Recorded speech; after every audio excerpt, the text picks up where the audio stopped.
Hey, what's up guys? My name's Steve. Thank you for stopping by my channel. I'm just an American guy on a journey to discover my British and Irish ancestry.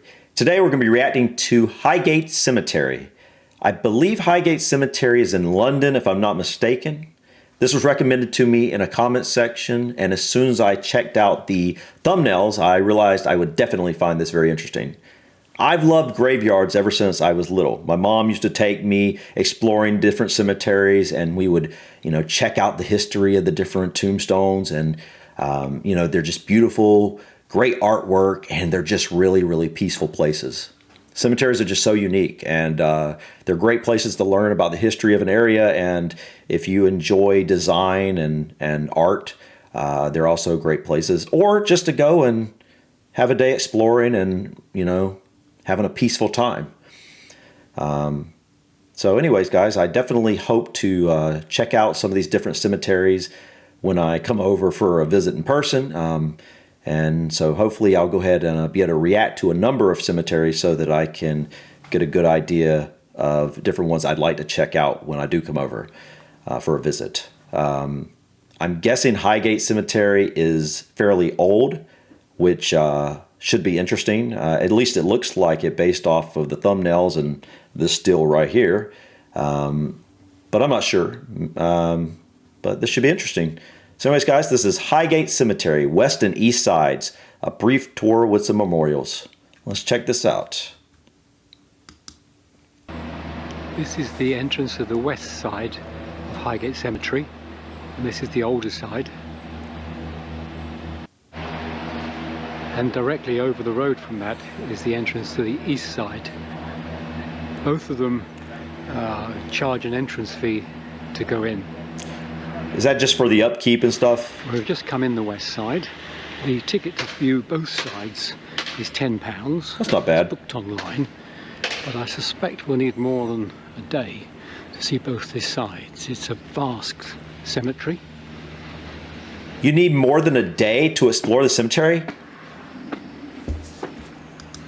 How big is Highgate Cemetery? Please, someone let me know in the comment section, because I don't think he's probably going to talk about that here.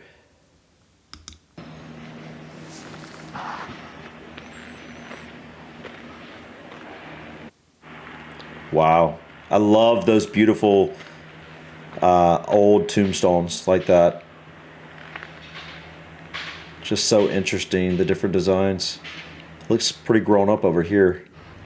Edward Blore, architect, born in Derby 1787 and died in London in 1879. Oh wow, I love, is that a church for that tombstone right there? Is that, it looks like it. As we walk up, we're passing Beautiful. a number of graves of military people, Royal Naval people, solicitors. This is the family tomb of General Sir Loftus Otway and numerous members of his family.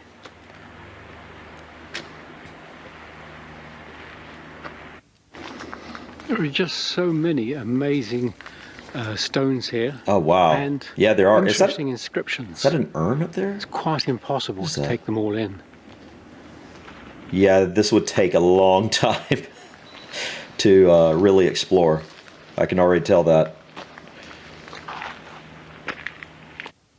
There are even some more modern ones here. We've got Peter Jackson, artist and London historian, who died in 2003. Are they still burying people at this cemetery?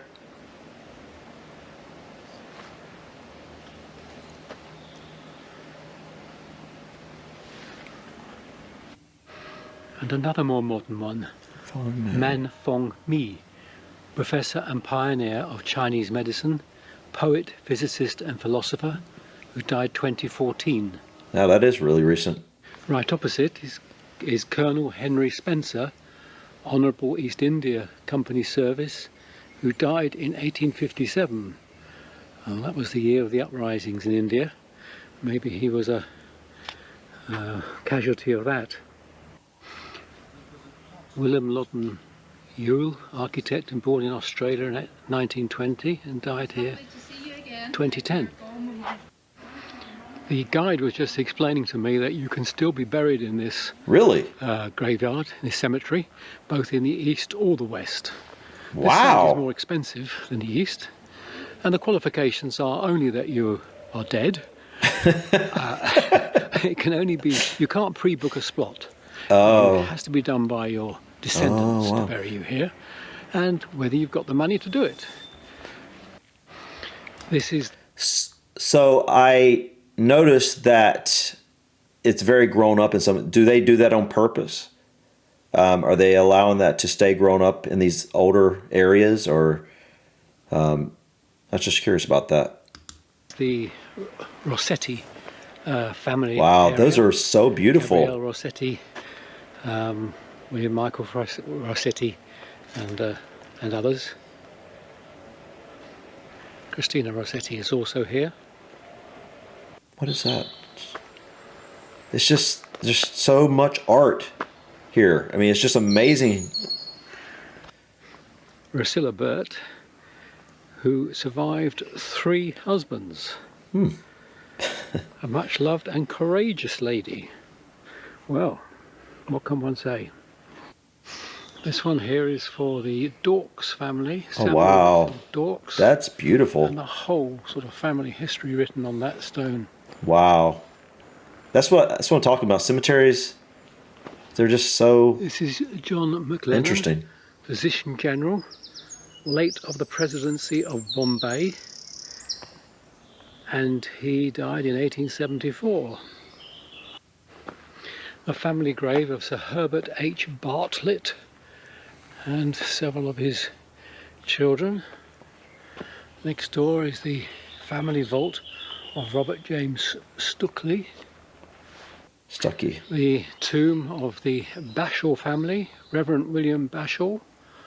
And next door is the tomb of Peter Bodkin, Esquire, 1820, and Sir William Henry Bodkin Knight, who is his son, a bencher of Gray's Inn, recorder of Dover, and assistant judge for this county. Oh, wow, look at that. That is beautiful. I love that. That looks so old, seriously. What is this tunnel here? Oh, wow. This is, look at this. This is beautiful.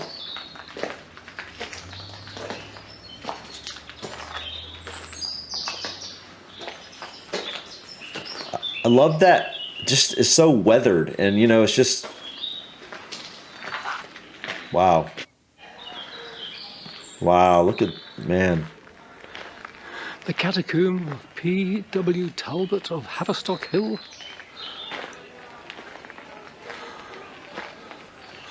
Major Gabbett Beer.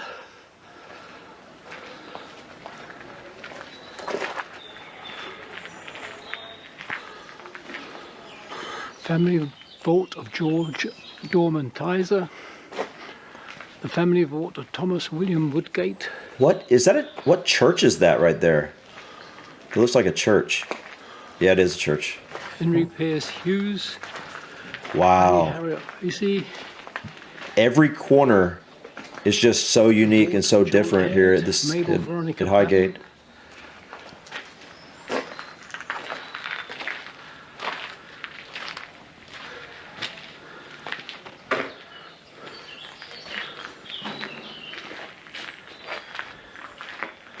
Professor David Edward Hughes. What is that? Bass. Is that another? I don't know. So he said catacombs. I've heard of what's known as the catacombs, and I believe they're in London, correct? I've never really looked into it, but they're like it's an underground burial or something. I need to check that out. But he called something like this catacomb. I don't know if we have anything that's called a catacomb in the U.S. this is more of like what I know as a mausoleum, but usually mausoleums are for singular families or whatnot. This is like one, I don't know how to describe this, like a big, it's almost like a building with different rooms.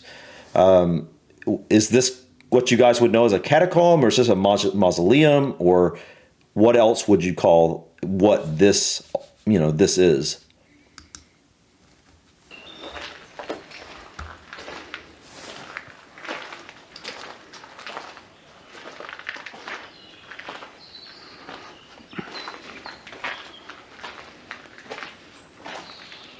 Are those wood? No, those are probably steel doors, I'm guessing.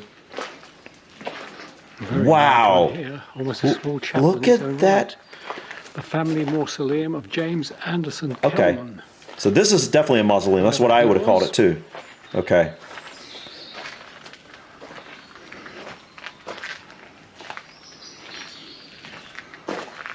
Wow. It's just so beautiful. It really is just that old weathered stone. There's one here which is sacred to the memory of Sir Rowland Hill, and he says he's actually interred in Westminster Abbey. Of course, a well-known person. Up here we have Edward Headland, a surgeon.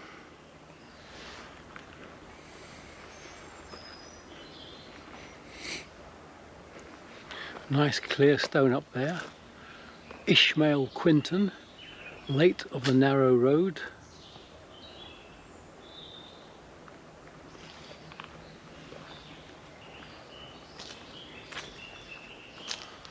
Charles Henry Lovell. Jeffrey Morgan. Oh, wow. This is his I just family love tomb.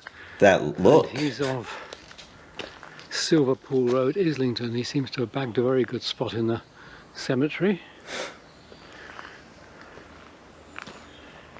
It's amazing you still bury people there.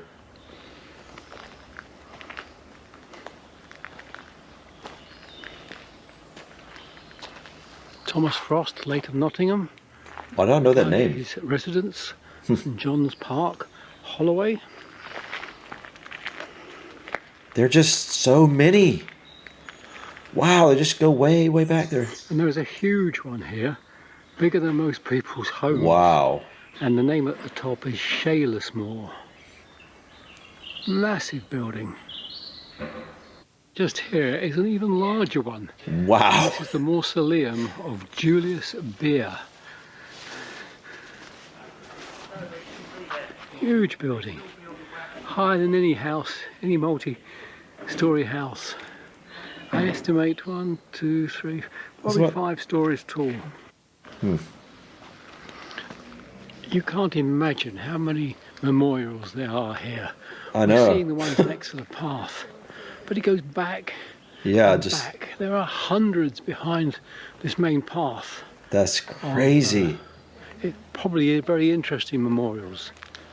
Of course, those wealthy people got the spots next to the path, but it is just unbelievable, this graveyard.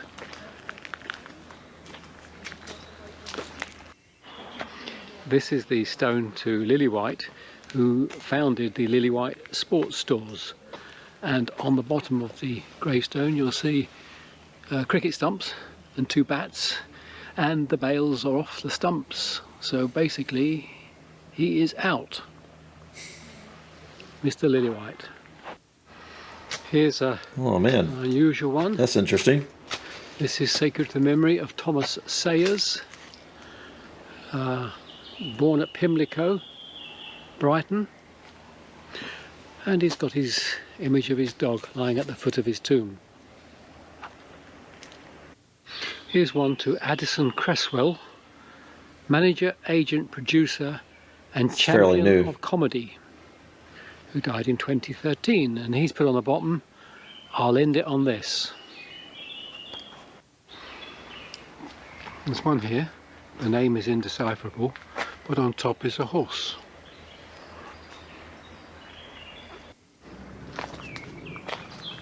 Wow. It's just it's so beautiful. I actually, yeah, this is just beautiful. Over on the wall there, with a very large stone, is for Michael Faraday, and presumably his wife Sarah. Michael Faraday, 1791, died 1867. Richard Diamant, Chief Goods Manager of the Great Northern Railway, 34 years in the service of that company.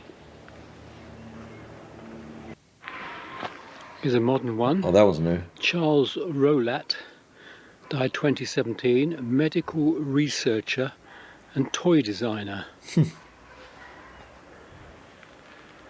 Be interesting to know what toys he did design.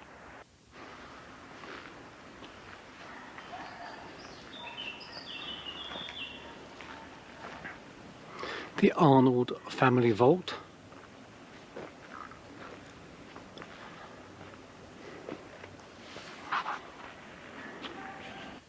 Sir Benjamin Hawes, KCB. Jeremiah Greatorex. Hangs. Hanks. William Allen. William Allen. Why does that name sound familiar? States. The Wow. family sepulchre of Matthew Wharton Johnson. Wow. Fitzroy Square. There's so much written on that. Philip Conisby, died 2008, art historian and Chevalier de la Légion d'Honneur. This is one to Andrew Morton, an artist of no ordinary merit. And he was born at Newcastle upon Tyne in 1802, died in London 1845. He was on the eve of being elected an associate of the Royal Academy. He suddenly died. Unusual memorial here. Wow, Looks that like is a pile of stones. that is unusual. But there is actually a plaque on the bottom there for William. I can't see the rest. It makes a change from the usual gravestones we have here. There's a stone here to Alexander Litvenko. If you remember, he was murdered by Russian agents, died a very long and painful death. Stone is to Sasha.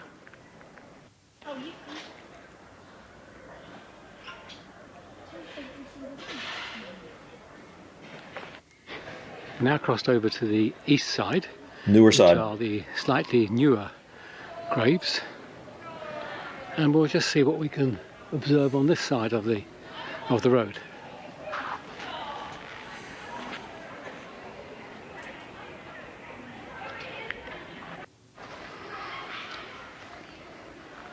The stones are still fairly grand. They're still not as large. They're not quite as they're not quite as grand, but they're still pretty. They still have art. Half of the cemetery Like on the look at west those side. crosses.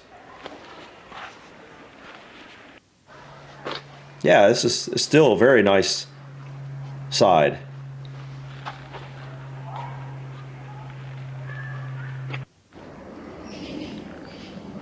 One here for John McKinley, chartered engineer, formerly engineer-in-chief of the Indian Navy and JP of the City of Bombay.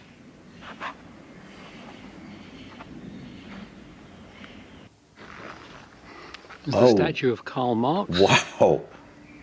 responsible for more misery in this world than most. That was. Did he put his head on there, or did someone else choose to do that? I mean, did he design that at a time, or?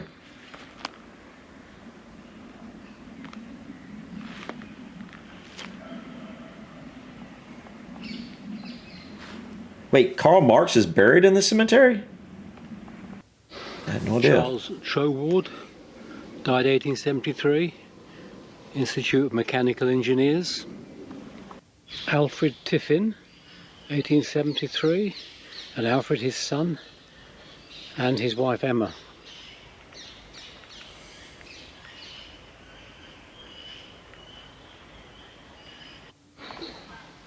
John Henderson Smith and his wife Jessie, and they have managed to get the likeness of their profiles onto the stone.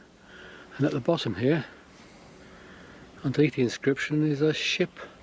So presumably there's some significance to that. One here to John Ferguson, a shipbuilder of Leith.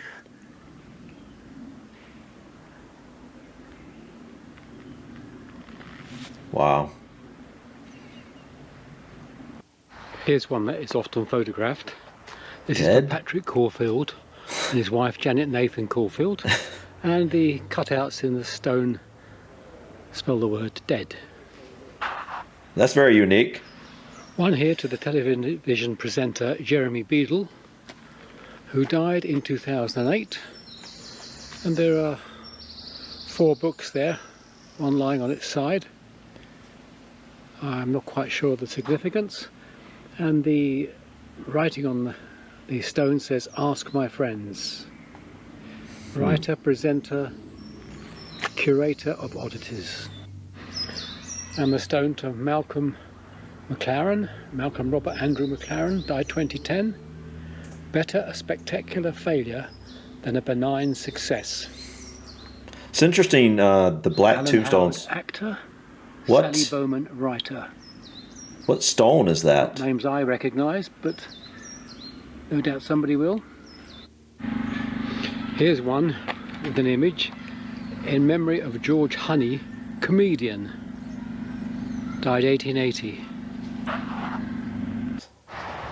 There are a few of the war graves as you wander through the cemetery. This one is T.A. Pryor, London Rifle Brigade, just 34 years old, died in 1921. Another one nearby for Flight Lieutenant H. Wilson, MBE, RAF, 1951, age 46. There's a memorial here to William Freeze Green, 1855-1921. He was the inventor of cinematography. Wow. Films. Obviously of Penguin Books. Rather nicely done. So that's it, folks. Masses to see. Wow. Far too much to try and take in on one day. You could spend weeks here and still find little snippets of interest. Thoroughly recommend it. And that's it. See you next time. Great video, guys. That was awesome. You know, one thing that stuck out to me that I actually thought was really, it made the cemetery in some ways feel more peaceful, was the overgrowth of the different the grass and the weeds and the trees, and you know, letting the vines climb up the mausoleums and things like that. You know, I think, you know, there's a time and place to have, you know, really clean, well-kept cemeteries.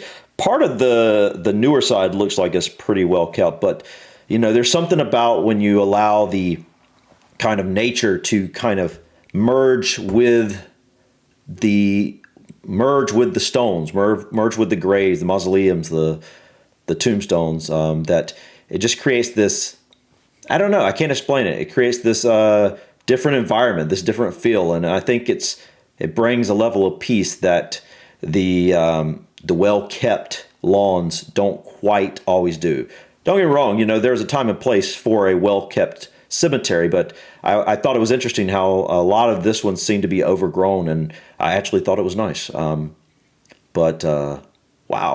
So what is the oldest tombstone at Highgate Cemetery? You know, he showed some fairly old ones, but you know, nothing crazy old like, you know, 1600s, 1500s. You know, and it may not be quite that old, but no matter what, this is definitely a cemetery I'd like to check out because it was beautiful. Such beautiful artwork and designs on these different mausoleums and tombstones. And it seemed like a very peaceful cemetery. And how big is this place? It looks huge. I mean, he was walking around for 20 minutes and he did a great job with this video, in my opinion. You know, I think I would also like to go and maybe explore Highgate Cemetery with like the history of it and whatnot, because I can understand how it began and where, like, what's the oldest grave and the size of the cemetery and stuff like that. But overall, this was an excellent overview of some of the beautiful parts of the cemetery. So, yeah, this was a great introduction to UK and eventually Irish cemeteries. So, yeah, I think that's all for me today, guys. Thank you for watching. If you like this reaction, please click that like button. Feel free to leave your comments in the comments section and leave suggestions of other cemeteries I might find interesting. Also, guys, do you believe in ghosts? Do you believe in hauntings? You know, I go back and forth on that in my mind. I'm not really sure exactly. Sometimes I do, but I find that stuff interesting, and it's kind of, you know, now that it's October, it's like it's I don't know why that type of stuff always pops in our heads this time of year. It's just so weird. But anyways, guys, thank you so much. Please subscribe to continue following me on this journey to discover my British and Irish ancestry. Until next time, guys. Peace.